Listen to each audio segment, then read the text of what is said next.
Hello everyone, সবাই কেমন আছেন? আলহামদুলিল্লাহ, আমিও ভালো আছি। অনেকদিন পর গতকালকে রাতে আমরা গেছিলাম ঘুরতে। মেয়ে মা বলতেছিল যে বাইরে অনেকদিন যাই না, বাইরে খাবার খাই না, তাই যাওয়ার জন্য বলতেছিল। তাই অনেক রিকোয়েস্ট করার পর বের হয়ে গেলাম। ছোট ভাই সে স্টাইলিশ ভাবে বসে রয়েছে।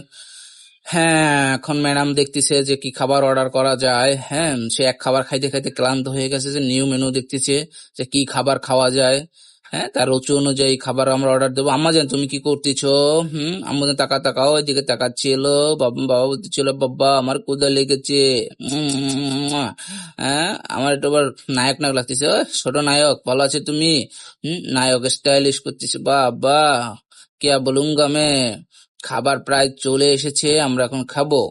এটা কি খাবার অবশ্যই আপনাকে বলবেন। খাবার আবার কেউ লোভ টোপ দেবেন না, বুঝছেন? আমরা আবার একটু না দেখাইয়ে খাওয়ান না মানুষ, বুঝতে পারছেন? ভর্তা দিয়েছে, নলা দিয়েছে, মেজবানি খাবার, এটাকে বলা হয় মেজবানি খাবার। অবশ্যই খাইলে আপনারা খায়া চলে আসবেন। হ্যাঁ হ্যাঁ, আমাদের প্রায় খাওয়া দাওয়া শেষ। আম্মা